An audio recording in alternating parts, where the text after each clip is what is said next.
Hi, boys and girls. It's Miss Bannon. And Miss Cooper. And we have a very super fun story to read with you today. We're reading this book. It's called Flat Stanley because very soon in your mailbox, you will have something flat coming your way. So, Miss Cooper and I are going to take turns reading this book to you.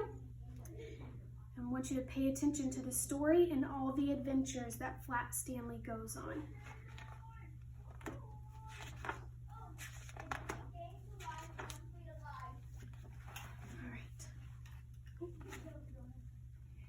Hey, come and look! Arthur Lambchop called from his bedroom he shared with his brother Stanley. Mr. and Mrs. Lambchop cared greatly for politeness and correct speech. Hay is for horses, Arthur, not people, said Mrs. Lambchop.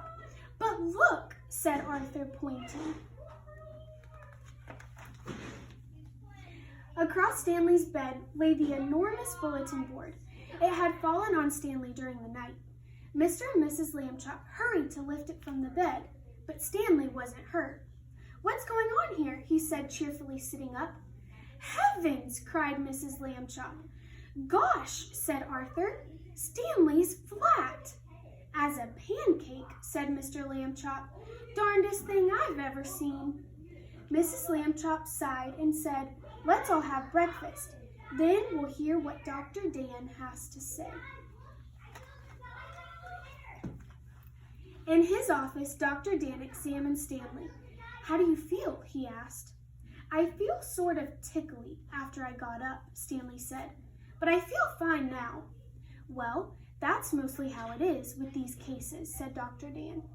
The nurses took Stanley's measurements. We've been learning about measurements in math, boys and girls. He was 4 feet tall, about 1 foot wide, and only 1/2 inch thick. He's so thin. All right, Miss Cooper. Okay. Being flat could be fun. Stanley enjoyed going in and out of rooms by sliding through the crack at the bottom of the door. Arthur tried too, but he just banged his head. Being flat could be exciting. During the holidays, Stanley was invited to visit his friend Thomas in California.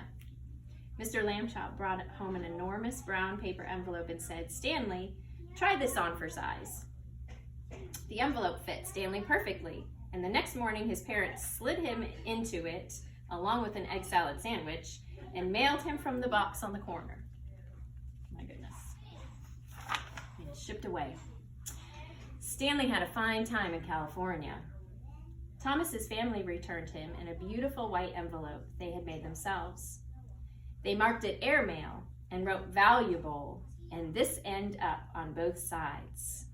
Valuable, that's a fancy word. Yeah, Miss Cooper, do you know what valuable means? Well, if I was using the clues, and I know how I feel about my children, I would say it's something that means a lot to me. He's valuable, lots of value. Using a word. Oh, suffix. That's right. In the park one Sunday afternoon, Stanley and Arthur watched some boys flying big kites. Someday, Arthur said, I would like to have a big kite.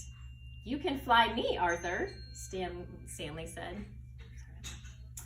Come on. He gave Arthur a spool of string and attached the string to himself. Then he ran across the grass to catch the wind. Up, up, up went Stanley. Arthur let out all the string and Stanley soared high above the trees. Everyone stood still to watch.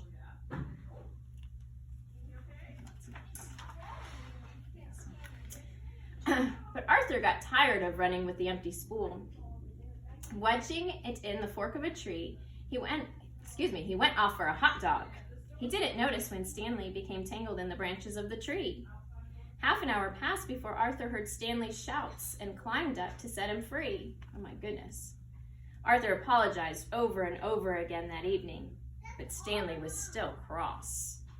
I think that means he's angry. And 1/2 hour is 30 whole minutes. That's right. Your turn, Miss Bannon. I take over. All right. The next morning, Mr. Lambchop and Stanley met their neighborhood Mr. O.J. Dart, director of the famous Museum of Art. Mr. Dart looked worried. Another valuable painting was stolen from the famous museum last night, he told Stanley and his father. The police suspect a gang of sneak thieves. They work at night by sneakery, which makes them very difficult to catch. Stanley had an idea. He explained it to Mr. Dart. Excellent, said Mr. Dart. We'll try out your plan tonight. That evening in the main hall of the museum, Mr. Dart showed Stanley the most expensive painting in the world. Next to it was an empty picture frame. And now, Stanley said, Mr. Dart, it's time for your disguise. Stanley showed Mr. Dart the disguise he had bought. This is a really good one, my cowboy hat and a red bandana.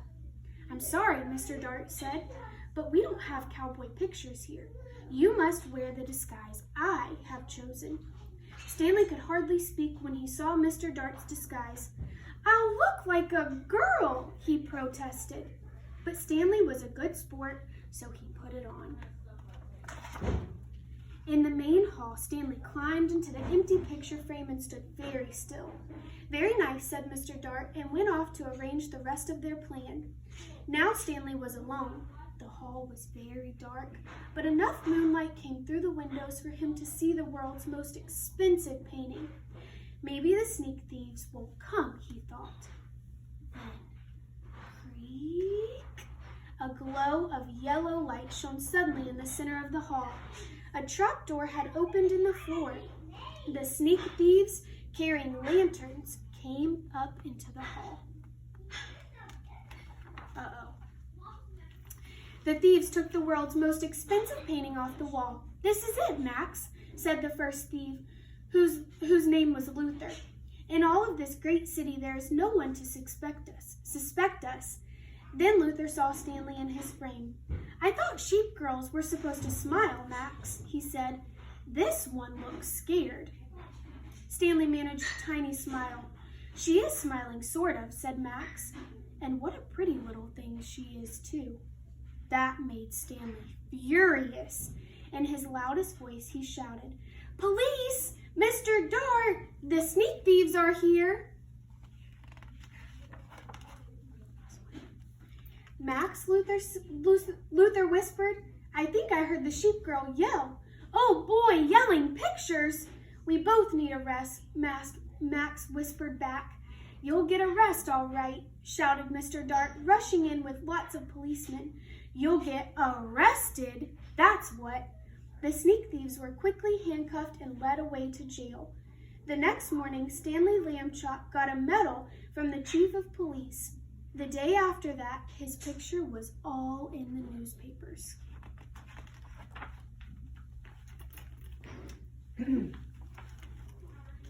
For a while, Stanley was famous. People would point him out and whisper, over there, Agnes, Stanley Lambchop, the one who caught the museum robbers, and things like that. But then people began to make fun of him. Hi, super skinny, they would call him. That's not nice. Hurtful words.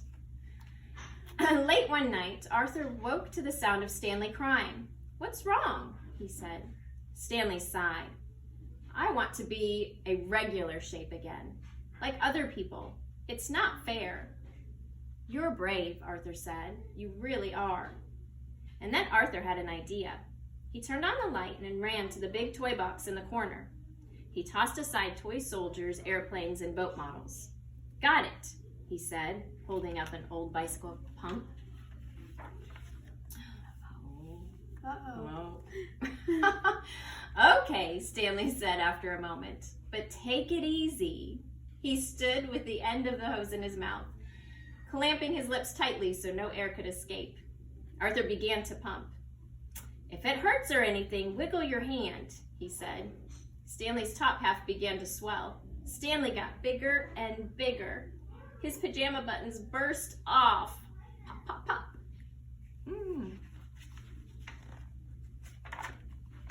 Soon he was all rounded out except for his right foot. He shook the foot twice and it swelled to match the other one. There stood Stanley Lambchop, as if he had never been flat at all. Thank you, Arthur, Stanley said. Thank you very much. Mr. and Mrs. Lambchop came in to see what the boys were up to so late at night. George, said Mrs. Lambchop, Stanley's round again. I'm the one who did it, Arthur said. I blew him up. Mrs. Lambchop made hot chocolate to celebrate, and several toasts were drunk to Arthur for his cleverness. When the little party was over, Mr. and Mrs. Lambchop tucked the brothers back into bed and turned out the light. Good night, they said. Good night, said Stanley and Arthur. Very soon all the Lambchops were asleep. And we see Stanley and all his adventures. All right, boys and girls, so very soon, in the next couple of days, you guys will be receiving some special mail from Miss Cooper and I.